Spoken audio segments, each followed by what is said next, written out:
اعوذ باللہ من الشیطان الرجیم، بسم اللہ الرحمن الرحیم۔ میرے عزیز اسلامی بھائیوں، بلکہ آدم زادوں، میری طرف سے نہایت مؤدبانہ السلام علیکم ورحمۃ اللہ وبرکاتہ۔ آج میں خطبہ حجۃ الوداع کے بارے میں چند گزارشات پیش کرتا ہوں، اور سب سے پہلے تو الحمدللہ یہ عرض کرتا ہوں کہ مسالک جتنے بھی ہیں، یہ اللہ کی مہربانی ہے کہ اس ایک نقطے پر سب متفق ہیں۔ کوئی فرماتے ہیں آپ صلی اللہ علیہ وسلم کی سنت میں کامیابی ہے، اور کسی کا کہنا ہے کہ حضور کے طریقے میں کامیابی ہے۔ یہ دونوں کے نظریات مترادف ہیں۔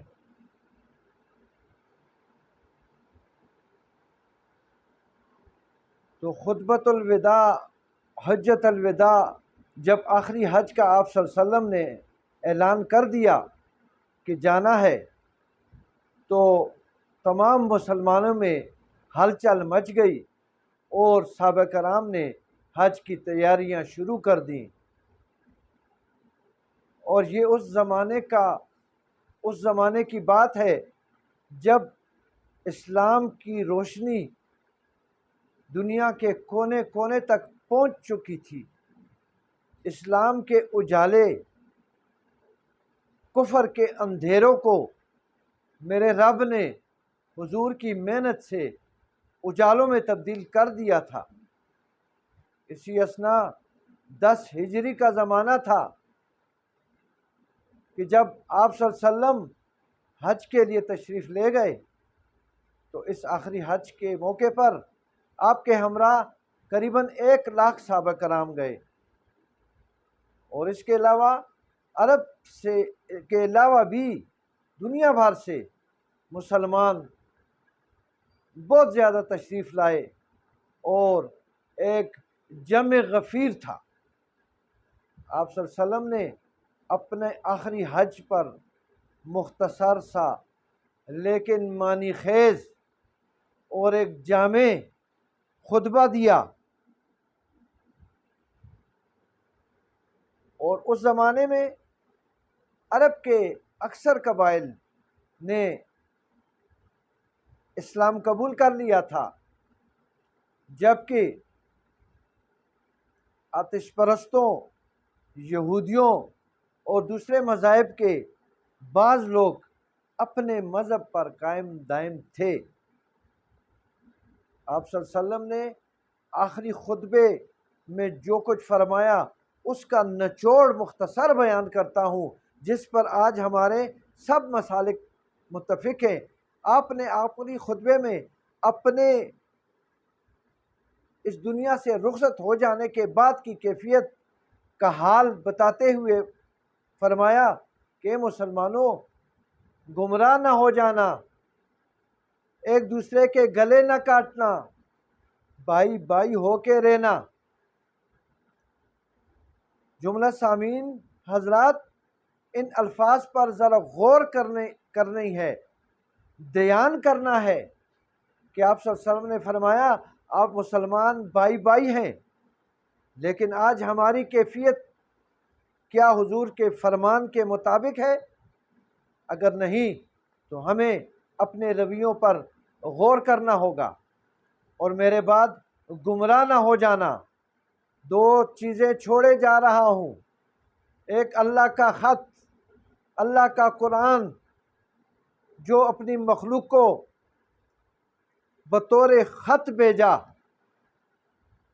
اور دوسرا آپ صلی اللہ علیہ وسلم نے فرمایا میری سنت۔ تو حضور کی سنت پر مختصر بات کرتا ہوں کہ سنت تو یہ تھی سب سے بڑی کہ آپ جہاں جاتے، جہاں دعوت دیتے، لوگ لپٹ جاتے، دن بدن اسلام ترقی کرتا، کفار کی تعداد مدھم پڑتی، کم ہونے پڑتی۔ کفار نے اپنی اپنی گلیوں کوچوں میں، بازاروں میں، اپنے گھروں میں یہ اعلان کر دیا کہ 40 سال کا ایک جوان ہے، محمد صلی اللہ علیہ وسلم ان کا نام ہے، ان کی بات جس میں کان میں پڑتی ہے وہ کلمہ حق پڑھ لیتا ہے، وہ مسلمان ہو جاتا ہے۔ کفار گھٹ رہے ہیں، مسلمان زیادہ ہو رہے ہیں۔ سامعین کرام، پیارے نبی کے اس انداز پر غور کریں ذرا کہ ایک بڑھیا 85 سالہ 90 سالہ بڑھیا سر پہ بوجھ اٹھائی جا رہی تھی، وزن زیادہ ہونے کے وجہ سے آپ صلی اللہ علیہ وسلم نے فوراً ان سے وہ وزن لیا، لیکن ذرا غور سے سنیں، پوچھا نہیں کہ تو کون ہے، کیا تو مسلمان ہے، کیا تو اسلام کے دائرے میں داخل ہے یا نہیں۔ وزن لیا، کیوں؟